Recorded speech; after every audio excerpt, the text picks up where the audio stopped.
we've had our comments about Joe Biden. Obviously, as the day goes on, they try to get him to speak in the morning or early afternoon. To be clear, but Nancy Pelosi, who I believe is in her mid-80s and running for re-election again, Shahid Buttar in San Francisco is running against her again. The progressive. Let's hear what she had to say on the latest in Russia. But they know that we can't go there.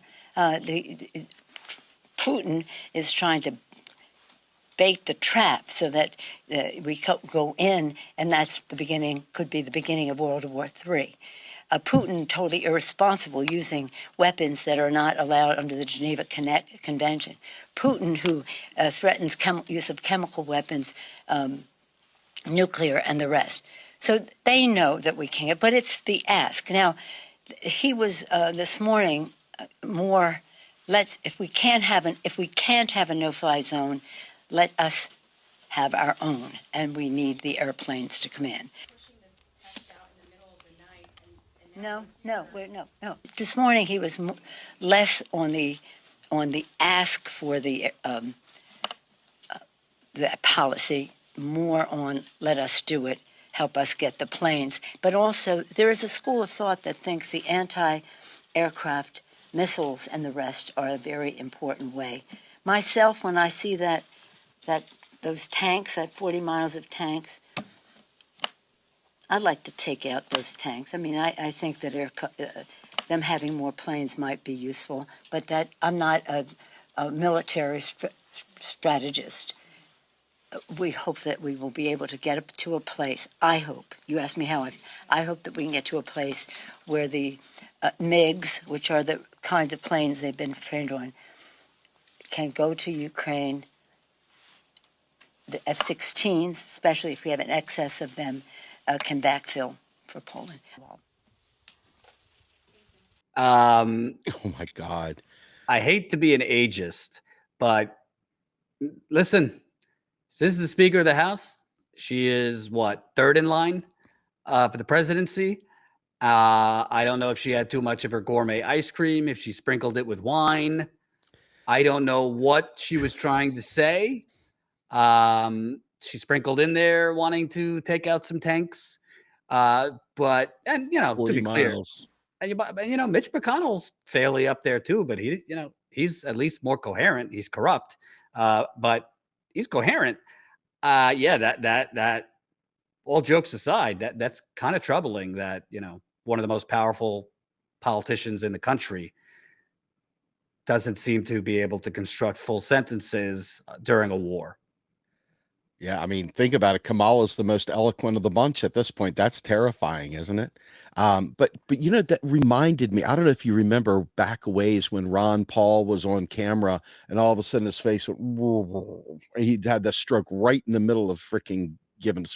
That's what that felt like. I was just waiting for her to go, "Excuse me, I feel faint," and walk away or something, because it was like, are you okay? I mean, you've been in front of cameras now for 1,000 years, generations and stuff.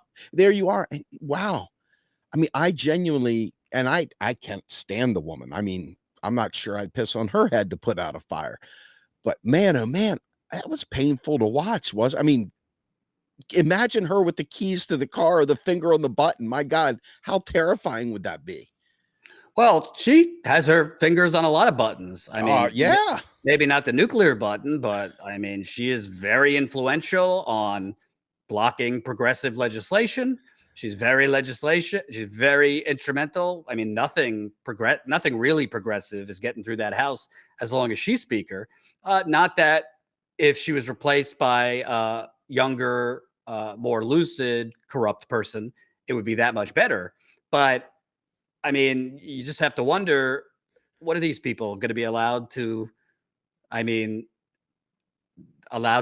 in power from hospice? I mean, I don't want to be rude. I don't want to be ageist, but it gets to a point where exit stage left, put aside the corruption. Just these people clearly have been there too long.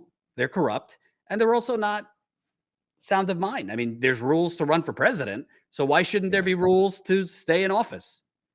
I don't know about the rules, but I can certainly tell you this. I mean, she is not well.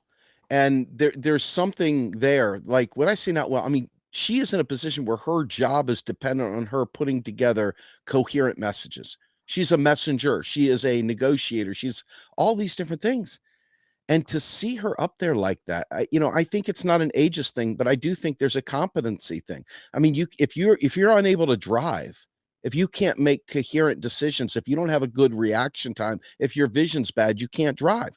Why? How in the world is she in a position to drive the House of Representatives? That's insane. How is she in line to be number 3? Should Biden fall and then Kamala, she could be president. I mean, wow. I mean, for whatever you believe the president's power is, that's frightening to see that kind of thing. And we already got Biden up there doing that. Can you imagine? I Right. mean, we do need to have something. There needs to be some way of measuring competence. Ronald Reagan, I mean, he was doing the long goodbye in office. I mean, nothing that's sad, horrible family that have gone through this. So this is not a knock, even if I don't like these people.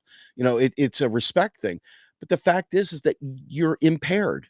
You're not able to do the job any longer.